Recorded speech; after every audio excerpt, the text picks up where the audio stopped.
Begin.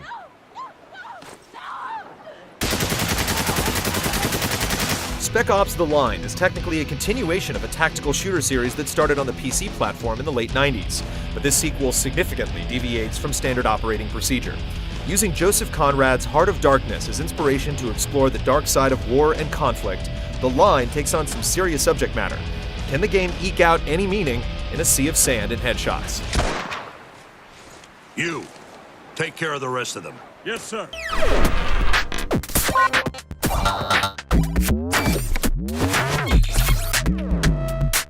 We need to keep moving. What?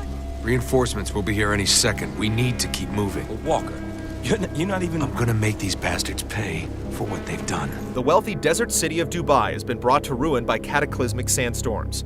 As Captain Martin Walker, you lead a small group charged with finding out what's happened to the larger-than-life Colonel John Conrad and his men, who have refused to evacuate the area. It quickly becomes clear that the situation is not quite normal.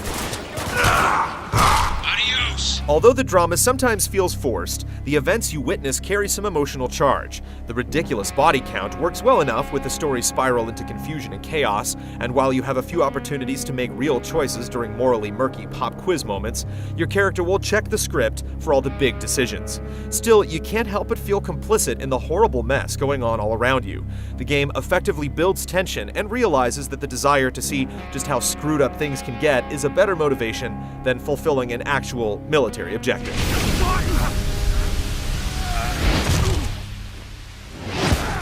Shit!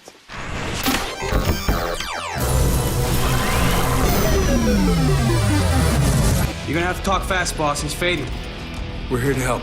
Just stay with me, all right? It exhibits some originality in telling its story, but Spec Ops: The Line otherwise operates under conventional protocols. The story-driven campaign moves briskly, keeping cutscenes to the point and ushering you through visually distinct areas and dramatically staged gun battles. Pacing suffers toward the end as the game confines you to an increasingly narrow, predetermined path, and combat becomes increasingly routine with few late-game surprises, but things move quickly enough and hit the interesting notes with sufficient frequency to keep the action from stagnating. The multiplayer is almost completely removed from the storyline, with nondescript bandit factions battling against each other in four-man teams. The smaller team size works well with the maps, and the modes in combat are more or less by the book, requiring you to simply kill the other team, capture points, or attack enemy bases while defending yours. The progression system features perks and weapon unlocks in a scheme sufficiently developed to sustain your interest, but it feels just a little stingy up front by locking you out of certain classes and game modes. Overall, the multiplayer adds some definite value to the package, but don't expect it to surprise you with any daring interpretations of the formulas that drive it. Son of a bitch!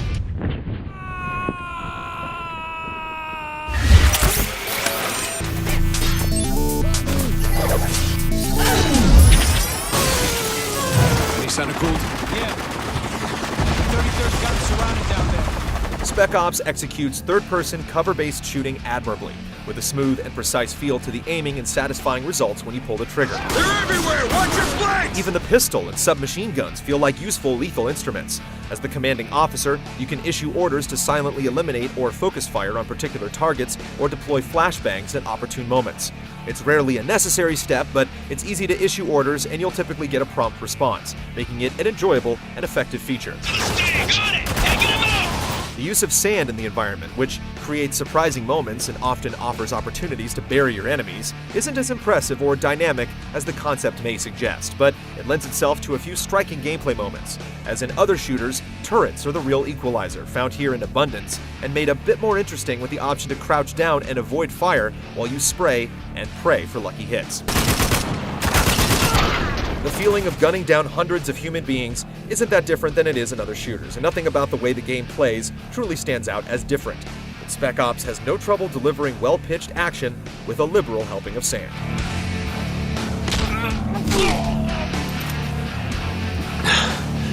I thought we were rescuing people.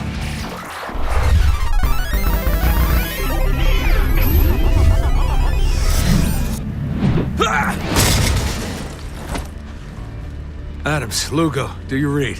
Impressive use of lighting, endless stretches of sand, and the monolithic corpses of modern skyscrapers help the line look a few shades more original than your typical military shooter. The level of environmental detail makes each area feel more or less unique, and your team looks noticeably battered and beaten as you pull yourself through more scrapes and firefights. Characters themselves don't look quite as good as the environments, but they're able to get their point across thanks to well-animated cutscenes. You're fucking kidding, right?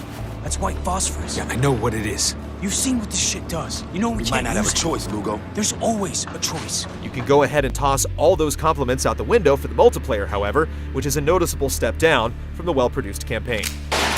Finally, the voice talent for the game, including the consummate protagonist Nolan North, succeeds in delivering characters strong enough to sell you on their constant personality clashes. What are we up against? An army, give or take. No shit. Spec Ops: The Line successfully manages fairly high marks in regards to production values and playability, and also attempts to tie some meaning to its polished and enjoyable kill or be killed gameplay. It's kind of like having some philosophical chewing gum to go with your war. You'll feel like there's something to think about, but it's not going to bother you as you go about your business.